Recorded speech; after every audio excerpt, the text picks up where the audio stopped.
Hello friends, আমি দিয়া। আমার চ্যানেল ঘরোয়া রান্না বান্নায় আপনাদের সবাইকে জানাই স্বাগত। আজ আমি আপনাদের সঙ্গে সহজ চিকেন কারির রেসিপিটি শেয়ার করব। একদম কম ঝামেলায় কম উপকরণে কত সহজে বানিয়ে ফেলতে পারেন এত সুস্বাদু চিকেন রেসিপি, সেটিই দেখাবো আজকের এই ভিডিওতে। তাহলে দেরি না করে চলুন বানানো শুরু করে দেই। সবার প্রথমে আমি চিকেনটাকে ম্যারিনেট করে নেব। তার জন্য এখানে আমি পাত্রের মধ্যে নিয়ে নিয়েছি 500 গ্রাম চিকেন। আর চিকেনগুলো কিন্তু রেগুলার পিস করেই কাটা রয়েছে। তো প্রথমেই আমি এর মধ্যে দিয়ে দেব লবণ। এবারে আমি এর মধ্যে দিয়ে দেব পেঁয়াজ কুচি। আজকের এই চিকেন রান্নায় কিন্তু আমি সমস্ত মশলা ম্যারিনেট করব। এবারে আমি এতে দিয়ে দেব 2 চা চামচ পরিমাণ আদা রসুন বাটা। আদা এবং রসুনকে আমি একসঙ্গেই বেটে রেখেছি, দিয়ে দিলাম। এবারে এক এক করে আমি এতে গুঁড়ো মশলা দিয়ে দেব। প্রথমেই দিয়ে দিচ্ছি 1/2 চা চামচ হলুদ গুঁড়ো, লঙ্কার গুঁড়ো দিয়ে দিচ্ছি 1 চা চামচ, 1/2 চা চামচ জিরের গুঁড়ো দিয়ে দিলাম, 1 চা চামচ দিয়ে দিচ্ছি রেডিমেড চিকেন মশলা অথবা মিট মশলা, টমেটো দিয়ে দিচ্ছি একটা ডুমো ডুমো করে কেটে, দিয়ে দেবো এবারে সর্ষের তেল। চিকেনটা কিন্তু আজকে আমি সর্ষের তেলেই রান্না করছি। তো এখানে আমি 2 টেবিল চামচ মতো সর্ষের তেল দিয়ে দিলাম। এবারে আমি এই সব কিছুকে হাত দিয়ে খুব ভালোভাবে মাখিয়ে নেব, অর্থাৎ ম্যারিনেট করে নেব।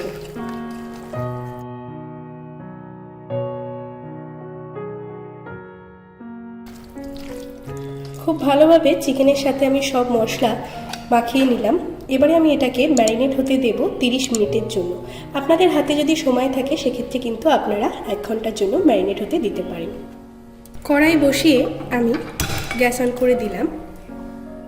কড়াইতে আমি দিয়ে দিচ্ছি সর্ষের তেল। তেলটাকে ভালো মতো গরম করে নেব।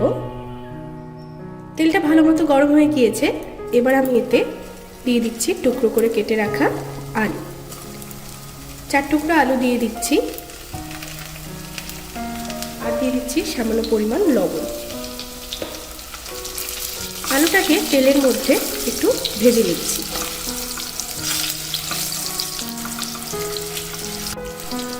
আলুগুলোকে বাদামি করে ভেজে নিয়েছি। এবার আলু ভাজাগুলোকে তুলে দিচ্ছি।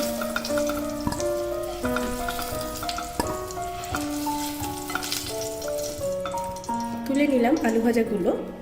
এবারে দিয়ে দেব ফোড়ন, 2 শুকনো লঙ্কা আর অল্প কিছু গোটা গরম মশলা, এলাচ, লবঙ্গ এবং দারচিনি।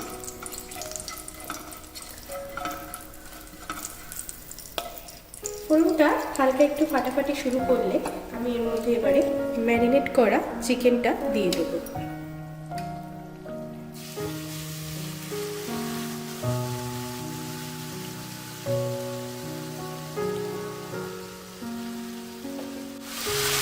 দিয়ে দিলাম।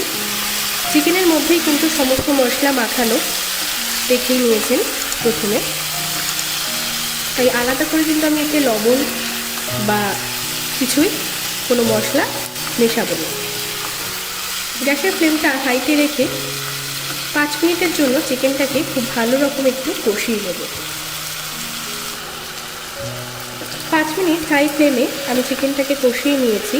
আর দেখতেই পাচ্ছেন চিকেন থেকে কিন্তু তেলটাও ছেড়ে দিচ্ছে। এই সময় আমি একটু জোর দিয়ে কষালাম, তার কারণ হচ্ছে যেহেতু মশলাগুলো সবই কাঁচা, আগে থেকে কিছুই ভাজা বা কষানো নয়, সেজন্য আমি একটু জোর দিয়ে কষিয়ে নিলাম।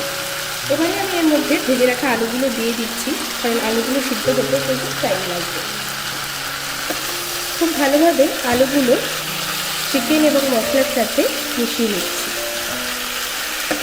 এবারে গ্যাসের ফ্লেমটাকে মিডিয়াম টু লোতে রেখে এটাকে ঢাকা দিয়ে আমি কষিয়ে নেব 10 মিনিটের জন্য। আর 10 মিনিটের ফাঁকে ঢাকা খুলে আমি মাঝে মধ্যে একটু নাড়াচাড়া করে নেব। 10 মিনিটের ফাঁকে ঢাকা খুলে একটু নাড়াচাড়া করে দেব। আর দেখতেই পাচ্ছেন মাংসের থেকে কিন্তু জলটা বেরিয়ে গিয়েছে, যেহেতু আমি ঢাকা দিয়ে রান্নাটা করছি, একদম কম আছে। আর এইভাবে রান্না করলে কি হবে বলেন তো, আলু এবং মাংস খুব ভালোভাবে সুসিদ্ধ হবে।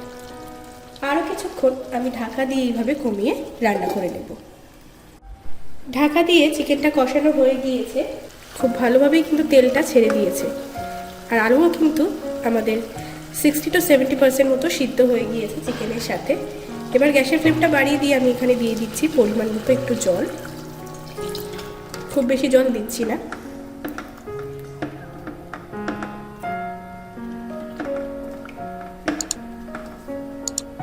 যেহেতু জল দিয়েছি তাই খুব সামান্য পরিমাণ একটু লবণ দিয়ে দেবো। লবণটা কিন্তু অবশ্যই আপনারা টেস্ট করে তাই দেবেন। এবারে আমি এর মধ্যে দিয়ে দিচ্ছি 3টে কাঁচা লঙ্কা চেরা। আগে আমি শুকনো লঙ্কা ফোড়নে দিয়েছি, লঙ্কার গুঁড়ো ম্যারিনেশনে দিয়েছি, আর এখন দিয়ে দিচ্ছি কাঁচা লঙ্কা। তো ঝালটাও কিন্তু আপনারা নিজেদের স্বাদ অনুযায়ী বুঝে তাই দেবেন। ঝোলটা ফুটে উঠুক, তারপর আমি এতে ঢাকা চাপা দিয়ে দেব।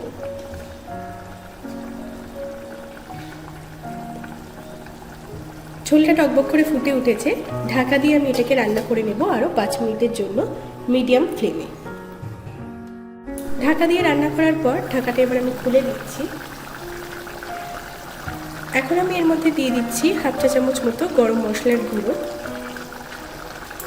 আর শেষ উপকরণ দিয়ে দিচ্ছি সামান্য পরিমাণ একটু ধনেপাতা কুচি উপরে ছড়িয়ে। এটা টোটালি অপশনাল, আপনারা না চাইলে কিন্তু নাও দিতে পারেন।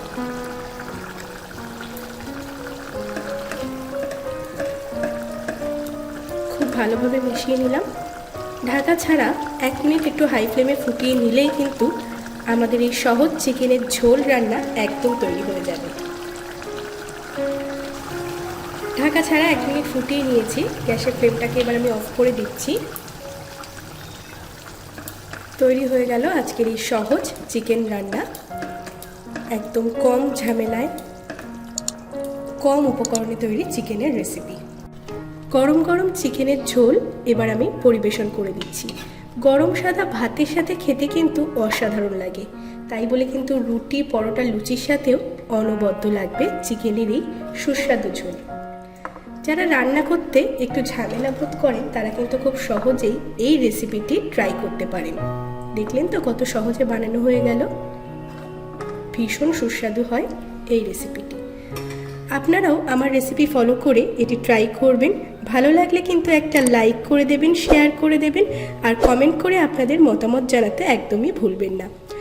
এমন আরও নতুন নতুন রান্নার ভিডিওর আপডেট পাওয়ার জন্য আমার চ্যানেল ঘরোয়া রান্না বান্নাকে সাবস্ক্রাইব করে নেবেন, আর পাশে থাকা বেল আইকনটিকে প্রেস করে দেবেন। তাহলে সব ভিডিও নোটিফিকেশন আপনার কাছে পৌঁছে যাবে।